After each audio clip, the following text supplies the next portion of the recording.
So the first requirement to look at what the Zscaler position is within China in terms of the content and the service that we offer and what customers want to do with their traffic inside of China. So the first thing is Zscaler is not an overlay network. We're not a VPN or content provider. The first thing to think about Zscaler is simply an overlay network. We don't provide a VPN. We're not obfuscating the traffic. We're also not a content provider. So we're a viable security solution to provide inspection and policy around a customer's traffic before it egresses to the internet. We don't generate traffic. We don't generate requests or create content. So it's a simple security posture for customers. Users generate the request and they're accessing content that is provided by something else. Zscaler is applying that security policy. As an overlay network, Zscaler must comply and operate within the laws and regulations of the country where our nodes are hosted, including China. So we have to be able to provide service within the bounds of the law there. We also need to comply with those laws if there are requests for us to do that.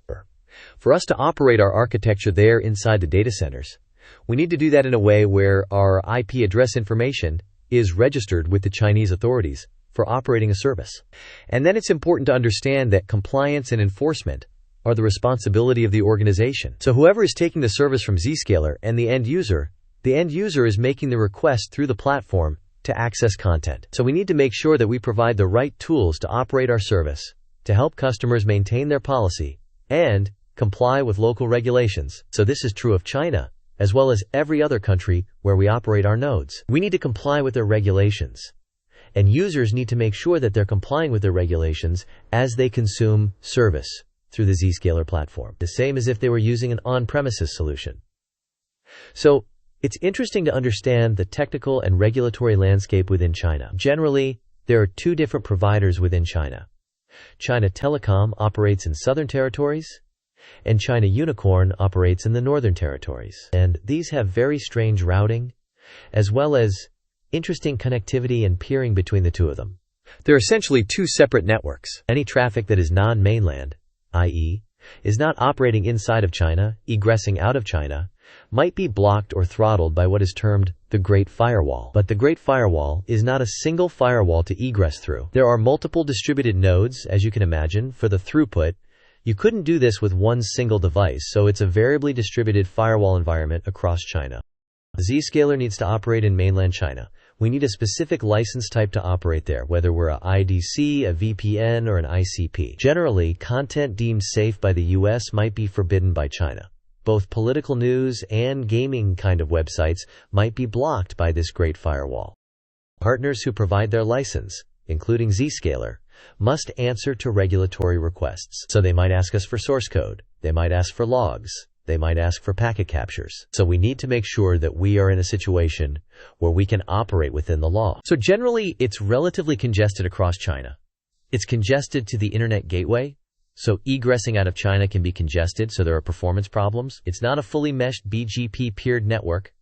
There's no SLA in terms of service out to the internet outside of China. There's very high packet loss, and it can be very unstable, and that means that user experience can be poor, as well as the service we operate can sometimes be impacted by the SLAs or the peering connectivity. So we need to be aware of this as traffic flows across the ZIA public service edges in China.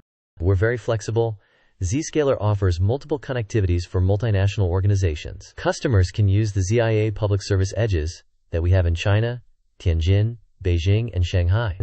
Zscaler can provide the service edges, meaning customers can use the private service edges or the virtual service edges to provide their own tenant within their data centers within China, and that can give them greater spread and connectivity. And then there's the premium access for connectivity to Zscaler Internet Access through a dedicated link that is authorized by the Chinese government. So with premium access, customers are using the ZIA public service edges that are publicly available in our data center. We are peered with multiple partners. Bandwidth-based entitlement. Customers connect with Zscaler Client Connector, or IPsec/GRE, to the ZIA public service edges, and then they hit the edge router inside of China. So anything that's domestic will just route from there. Anything that is external to China then has to pass through the Chinese firewall before it gets out to the internet. And because it's a multi-tenant environment with a shared address, we have to make sure that the policy that's applied on those nodes is effectively the minimum that is allowed through the China firewall. So we will overly block things to prevent overblocking for all users going through the China firewall. There is an option where customers might have a private service edge that can be managed by Zscaler as part of the premium access. Users still tunnel to the ZIA public service edges. And then there's a decision made there, whether it's domestic and it'll route directly, or it comes through a dedicated private link and egresses to the internet inside of Hong Kong before accessing the internet.